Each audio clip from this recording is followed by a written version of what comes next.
La vérité en face. Et la vérité en face au procès des attentats du 13 novembre. On rentre depuis hier dans les réquisitoires. Ça va durer 3 jours. Les plaies sont-elles... les plaidoiries. Oui, les plaies ont-elles été pensées ou pas. En tout cas, on en parle ce matin avec Samia Maktouf. Merci d'être avec nous. Merci à vous, bonjour. Avocate, 42 parties civiles, proche des victimes du Bataclan, des terrasses de café, mais aussi du Stade de France. Arbitre et conseil auprès de la Cour pénale internationale. Et ce matin, bien entendu, vos appels 0826 300 300 si vous voulez commenter aussi ce procès. Samia Maktouf, on arrive donc au terme de ce procès, là, comme le disait Cécile, avec ses plaidoiries et la fin. Il y a eu un petit peu de retard, hein. Ça devait se terminer fin mai, ça va être fin juin. Qu'est-ce que vous avez retenu et appris? Est-ce que vous avez appris quelque chose finalement pendant ce long procès? Écoutez, ça serait prétentieux de ma part que de vous dire que j'ai appris quelque chose et que j'ai quelque chose à retenir. J'ai beaucoup de choses que j'ai pu retenir. J'ai beaucoup encore d'émotions. J'ai des regrets. J'ai malheureusement des choses qui ont manqué, des choses qui... des trous dans la raquette, en fait. Voilà, il y a des trous dans la raquette. Il y a eu beaucoup d'émotions. Et si vraiment vous tenez, si vous tenez à ce que je vous parle de ce que je garderai à l'esprit toute ma vie, c'est cette attitude digne et courageuse des victimes, non seulement les victimes que je représente, mais l'ensemble des victimes qui se sont succédées à la barre, comme l'aurait dit Malraux, avec leur terrible cortège. Ils sont venus dignement, debout, droit, face à la cour pour parler de leur malheur. Samia Maktouf, quand il y a un procès, c'est pour apprendre la vérité sur une affaire, sur une histoire. En règle générale, c'est ça. Et on la juge à partir de là. Est-ce que là, on a appris quelque chose finalement pendant ces... Nous n'avons pas appris la vérité. Nous avons appris une vérité, pour reprendre l'expression de Madame l'avocate générale. Et c'est le cas dans tous les procès. J'étais au procès du terroriste Mohamed Merah, du procès de l'hypercachère, de Charlie Hebdo. Il n'y a pas une vérité qui jaillit, il y a la vérité. Parce que vous savez où elle se trouve, la vérité? Elle se trouve dans le box, avec ces accusés qui, pendant 7 longues années d'instruction, passaient d'un mutisme à un déni, d'un déni à un mutisme, pour que la veille et le dernier jour de l'interrogatoire de Salah Abdeslam, il nous pond une stratégie un peu tirée par les cheveux pour dire qu'en fait, par humanisme, il a failli, il a décidé de ne pas se faire exploser. C'est une stratégie de défense. Nous sommes dans un état de droit. Et un état de droit, une démocratie, exige qu'on laisse la parole et qu'on accorde et on prenne toutes les garanties pour que le respect du contradictoire, le respect du droit de la défense soit respecté. Est-ce qu'on a appris quelque chose sur l'endoctrinement islamiste? Parce que c'est ça qu'on a besoin de savoir aussi. À quel moment on bascule et à quel moment on devient, et comment on devient terroriste en fait? Écoutez, moi, pardonnez-moi de parler de ma plaidoirie, l'objet de ma plaidoirie était d'expliquer à la Cour qu'ils avaient à juger non pas une pratique religieuse ou prétendument religieuse, mais à juger un endoctrinement qui a des fins politiques, à des fins fascistes, à des fins autre qu'en lien avec la religion. Ils avaient tenté, décidé et droit dans leurs bottes, ils considèrent, et d'ailleurs à un certain moment, ça a été repris d'ailleurs par les avocats généraux, ces accusés, en s'adressant au président, on lui disait que mais vous, peu importe votre religion, vous êtes chrétien, vous êtes juif, mais vous exercez votre religion. Donc libre à moi d'exercer ma religion. Et c'est là où c'est complètement faux et erroné, et on nous croit dupes. Les accusés nous pensent dupes, nous ne sommes pas dupes, parce que ce que ces accusés ont fait, c'était une utilisation à des fins meurtrières pour semer la terreur qu'on a utiliser cette la religion, c'est la justification finalement. Déviée, parce que pour tuer, c'est un endoctrinement qui a armé les mains de ces terroristes. Je l'ai dit dans ma plaidoirie, ce n'était pas le procès de l'islam, c'était le procès de l'islamisme, c'était le procès du fanatisme, c'était le procès de l'endoctrinement, peu importe qu'il soit religieux ou autre, mais les magistrats, les juges, les magistrats professionnels, hommes et femmes, devaient, en application non pas de la charia, ni de la Bible, ni de la Torah, juger. C'est en application de notre loi votée par des hommes et des femmes, notre loi républicaine.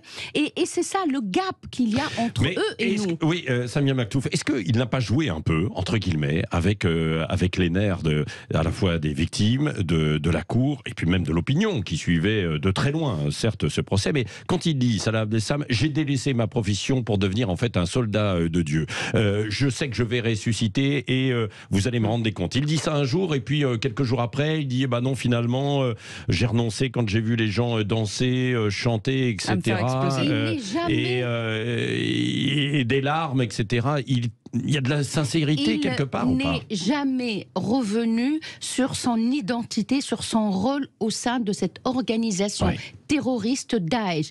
Il s'est identifié dès le premier jour, dès le 8 septembre, comme étant un combattant. D'ailleurs, il n'était pas le seul. Mohamed Abrini, il était dans la même disposition. C'est des combattants de cette organisation terroriste. Mais ça veut dire qu'on est passé à côté du procès. En cela, il était au moins à ce moment-là honnête et sincère, puisqu'il a dit, il s'est identifié en tant que combattant d'un État terroriste. Alors ce qui a choqué ces derniers jours aussi, c'est son avocate, Olivia Ronen, qui s'est exprimée dans le magazine Quotidien et qui a dit qu'il avait de l'humanité. Elle s'est expliquée. Écoutez, puis vous allez réagir. J'ai vu qu'il y avait quelque chose à faire, j'ai vu que le contact était bon. Contrairement à toutes les idées qu'on avait pu se faire, c'est quelqu'un qui est très humain, c'est quelqu'un avec lequel on peut discuter, et c'est quelqu'un avec lequel on peut construire quelque chose. C'est difficile de vous entendre dire que c'est quelqu'un de très humain. Et pourtant, moi je suis contre les idées toutes faites qui viennent dire qu'une personne est à exclure de l'humanité, que c'est un monstre, que c'est quelqu'un d'inhumain. Non, je pense que les faits qui lui sont reprochés sont au contraire très humains.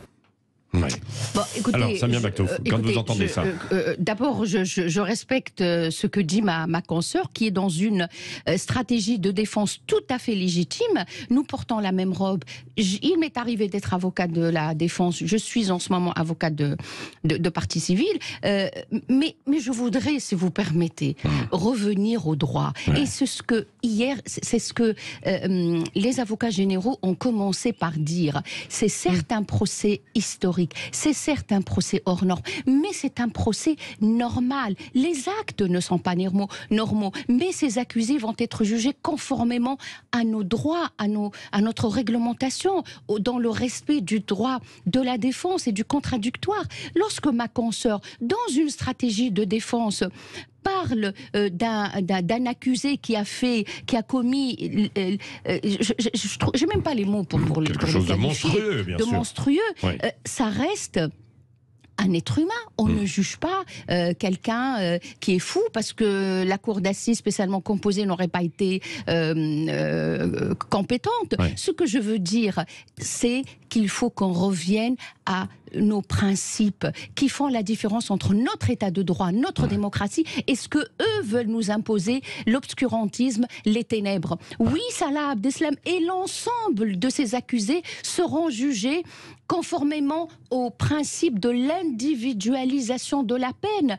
Alors, c'est un être humain qui a commis des actes horribles, des actes sauvages. Il sera puni pour ce qu'il a fait, conformément à nos règles, à nos droits. Donc, vous voyez, il faut aussi être dans le procès pour comprendre les choses. Parce que, vous savez, un procès, c'est quelque chose il y a une magie du procès devant une cour d'assises. On met nos mains dans le sang, on voit les choses, on écoute.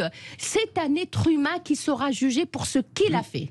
Et on en reparlera justement de ces condamnations, ce qu'on attend des condamnations, bien entendu, et vos appels 0826 300 300. On parlera des victimes aussi, peut-être, Patrick Roger. 9 mois. Est-ce que c'était trop long, Samia Maktouf? C'est ce que vous allez nous dire dans un instant. Et puis vos appels, comme l'a dit Cécile, quoi. À tout de suite, 9h46. Et moi, en ce qui concerne ces victimes-là que je suis, je les ai accompagnées en les tenant informées. Il y a d'autres qui étaient tous les jours à la même place, au même endroit, pile à l'heure, jusqu'à la fin. Mais pour autant, pardonnez-moi de le dire, les victimes, françaises ou étrangères, ces victimes ont été laissées de côté. C'est-à-dire que malheureusement, on n'a pas bien et on ne sait toujours pas, c'est mon combat. On ne sait toujours pas gérer les victimes du terrorisme. Ce ne sont pas des victimes d'un accident de la route, ce n'est pas les victimes d'une altercation dans un café ou quelque part. C'est des victimes visées parce que la France a été visée. Donc, nous avons une responsabilité collective. Les institutions ont la responsabilité de bien les accompagner, de les suivre, parce que vous parliez de Walid, de cet Égyptien. Je parle d'autres qui sont ici à Paris, qui ne sont pas encore debout. Certains n'arrivent même plus à sortir de chez eux. L'État français ne les accompagne pas suffisamment, vous trouvez? Ils ne les accompagnent pas comme on devrait accompagner une victime du terrorisme. D'abord, vous savez, on va commencer par le commencement. Lorsque vous avez une pile insensée de documents à remplir, moi j'ai encore, il y a 2 jours, une victime qui m'a envoyé des documents que l'administration lui a adressés directement, pour ne pas la citer, l'ONAC, et il faudrait que je les accompagne pour remplir. Donc je mets à disposition l'ensemble de mes cabinets. Mais remplir des formulaires. Des formulaires, mais pourquoi? Vous savez, il y a des personnes qui n'arrivent plus à se concentrer quand vous avez... Donc c'est pour avoir une reconnaissance financière, déjà, pour moins travailler. Pour avoir cette reconnaissance, il faut remplir 100 pages. Reprendre l'identité, l'endroit, vous étiez où, quel endroit, qui, quoi, qu'est-ce... Vous avez l'habitude des formules administratives rébarbatives. Il faut les remplir. Qui va les remplir? Ces personnes-là ne sont plus dans cet état d'esprit. Il y en a qui n'arrivent même plus à se concentrer. 7 ans après, 6 ans après, ce n'est toujours pas fait. Il y a 3 jours, j'ai une victime qui m'appelle, elle me dit, écoutez maître, je viens de recevoir ce document, je suis incapable de le remplir. Samia Maktouf, ça nous emmène à une question en fait directe. Est-ce que finalement, compte tenu, on n'a pas déployé trop de moyens pour 9 mois de procès pour Salah Abdeslam, et puis avec quelques autres aussi complices, et on met trop de moyens là et pas assez pour aider les victimes par ailleurs dans leur démarche? On n'a pas mis trop de moyens. On a mis les moyens. De sécurité nécessaires. Il faudrait attendre la fin. Mais je peux d'ores et déjà m'avancer. Mais bon, ça n'engage que moi. Ça n'engage que moi, et je le dis sur le bout des pieds. C'est que je pense qu'il y a des thèmes, et je l'ai dit dans ma plaidoirie, dont la radicalisation et l'endoctrinement, qui est le socle même de ce procès, n'a pas eu sa chance. Parce que lorsque le président s'adresse à Salah Abdeslam au bout de 4 mois pour lui dire « on va enfin attaquer la radicalisation », et que Salah Abdeslam lui dit « Monsieur le Président, je ne suis pas radicalisé », et que Monsieur Pérez lui dit « bon, on va aborder votre rapport à la religion ». Je suis désolée. Au bout de 4 mois. Ce n'est pas un rapport avec la religion. Nous avons tous un rapport avec la religion. C'est un rapport qui nous reste intime, qui reste propre à la personne. Ce qu'on reproche à Salah Abdeslam, à Mohamed Abrini, à certains d'autres, pas tous, ils ne sont pas tous radicalisés pour être justes. Ce n'est pas la religion. Et c'est pour ça, moi, ce que... Mais ça veut dire qu'on est passé à côté. Vous me parlez de ce qu'il faut retenir, et je l'ai dit encore une fois dans ma plaidoirie, nous n'avons pas suffisamment de culture, de cette culture de l'endoctrinement, du salafisme, de l'islamisme. Nous l'avons pas. On a je veux pas dire peur, mais on n'ose pas mettre les pieds dans le plat pour qu'on ne soit pas mais qui on n'ose pas, c'est la justice, alors c'est qui? D'islamophobie et autres. Non, c'est qui, il faut dire les choses. Bah, c'est l'opinion publique. Mais la justice, c'est l'opinion publique aussi. L'opinion publique, elle le dit. Il faut dire les choses. Oui, non, mais ça dépend comment c'est dit. Oui. Si c'est dit pour stigmatiser les musulmans, non. Il ne s'agit pas de stigmatiser les musulmans, parce que les musulmans sont des victimes, et les premières victimes de ce terrorisme aveugle qui cible tout le monde. Il faut le dire de manière sage, sans stigmatiser, mais en citant cette minorité infime qui utilise l'islam dévoué pour atteindre des objectifs politiques, des objectifs fascistes, des objectifs qui tentent à répandre cette idéologie meurtrière. Oui. Mais alors, est-ce qu'on posait comme question la durée de 9 mois où finalement les gens et l'opinion a moins suivi ce procès? Vous ne suivez pas pendant 9 mois, c'est quand même extrêmement compliqué. Nous, on l'a suivi, je peux vous dire. Non, mais forcément, c'est parce que vous êtes impliqué, c'est votre travail. J'espère qu'on tirera les conséquences. Moi, si j'ai un regret, le procès n'est pas encore fini, mais je peux d'ores et déjà le dire, c'est que malheureusement, on n'a pas eu une vue globale. C'est-à-dire, quand on aborde la personnalité au bout de 3 jours, dans la personnalité, il y a ce rapport avec la religion qui fait ou pas que cette personne a été radicalisée ou pas. Tous les accusés ne sont pas radicalisés, mais certains, quand ils vous disent le premier jour « je suis fier de déclarer, je suis un combattant de l'État islamique », il faut que quand on examine sa personnalité, il faut qu'on parle de ce rapport avec la religion et qu'on ne dise pas non. Parce que là, Salah Abdeslam, il a sauté sur l'occasion et il a eu raison.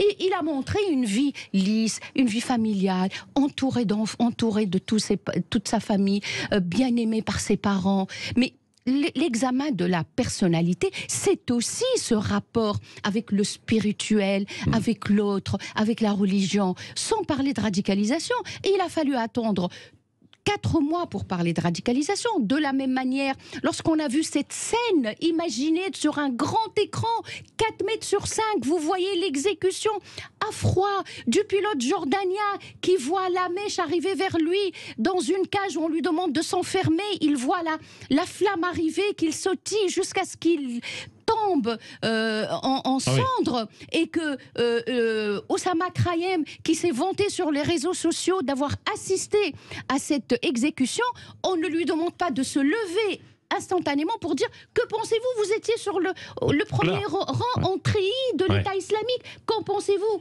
Quand on lui demande 3 mois après, il était en bas dans la souricière, il n'est pas monté. Vous comprenez? C'est cette interaction. Oui, on aurait pu aller plus loin, c'est ce que vous dites évidemment, en tout cas dans les interrogatoires. Merci, donc c'est la fin du procès avec les plaidoiries. Et puis voilà, jusqu'à demain, c'est ça. Et le verdict donc probablement à la fin du mois, dans une dizaine de jours. Merci Samia Maktouf, avocate de 42 parties civiles, d'être venue ce matin. On vous réinvitera de nouveau pour la fin complète, évidemment, de ce procès. Dans un instant, Valérie Expert. Oui, avec beaucoup plus de légèreté. Avec la Chantal Latsou, la comédienne bien sûr qui joue au théâtre Adieu, je reste. Ça c'est une bonne nouvelle. Et nous, on vous retrouve demain matin et on vous souhaite une belle journée. Salut.